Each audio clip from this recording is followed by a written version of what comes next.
Can you explain the difference between stablecoins and CBDCs? This is big. Yeah. So CBDCs are essentially going to be the idea of a CBDC is that it is a direct liability of the central bank of whatever country it is that we're talking about. So with that, what it means is that when you are essentially going to use money in your country, right? The physical currency that we have today is a direct liability of the Fed. Now, the thing about a CBDC is that you would basically be taking these dollars and tokenizing them and making them digital. And with that, you might not really have the need for the physical dollar as much. That's one thing to think about. But the second thing is that now you have a digital version of that. The way that the system works today, to be clear, right, is you have an intermediation. So the central bank, yes, they create money, but they give that money to the banks. The banks then give that money to the people. But with the CBDC, you have a potential for that actually going direct to the consumer. So in 2020, in the United States, we had Maxine Waters publish a bill right in the middle of this crisis. This was wild. It just came out and went away. She published this idea of there being Fed accounts. It was crazy, by the way. Like this was just randomly in this, like, thousands and thousands of pages of legislation during the COVID times, 2020 times. And there was just this Fed accounts and digital dollars in there. And people were like, wait, what? Like, where did this come from? This isn't a thing. But anyways, I don't think that legislation got passed. But the idea being that you would have an account that you could set up with the Federal Reserve itself, and that would be where you get access to dollars. And and essentially being able to use that as your banking service rather than the actual commercial banks. Now, there are ways to have a CBDC that is intermediated, right? And this is what the solutions like Stellar Lumens and like Ripple XRP are trying to create, is to have some intermediation between, right, where that actually takes place, so that the banks actually are responsible for managing the CBDCs, and then they take that and then they issue their own currencies based upon the CBDCs that are private money, like these stablecoins. Hmm. So that's kind of the major difference. The CBDC is a direct liability of the Fed. The stablecoin is a direct liability of a private company. Got it. Cool.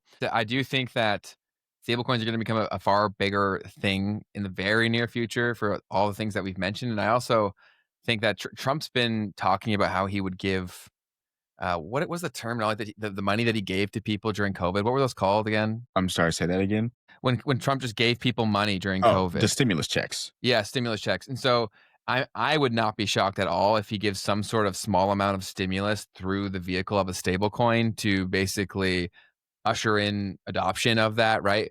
There's a lot of people who won't go learn something, but if they know that there's a guaranteed 500 bucks on the other end of it, suddenly they'll learn it, right? It happens all the time. It's actually the same marketing move that Charles Kinson's using with Midnight. It's the exact same thing.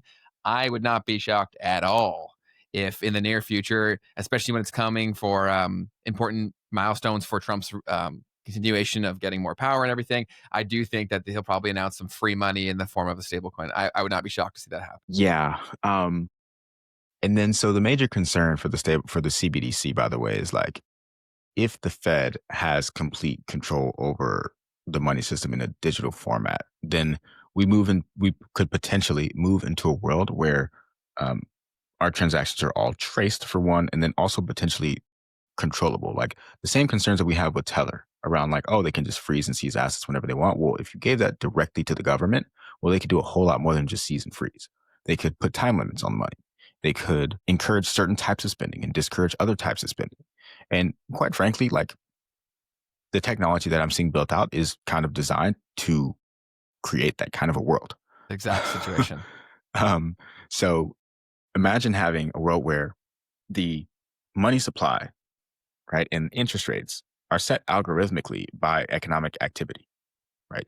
So if we're seeing that people are not spending money and we want to encourage spending because they're afraid of the economy or whatever, then we'll put a time limit on all of their money. So they have to spend it. And if they have to spend it, then now we get more money flowing into the economy. And so the velocity of money, right, goes back up. So velocity of money, interest rates, and all of that could be and prices even, right? And taxes even could be algorithmically set and implemented in real time. And just imagine a world like that.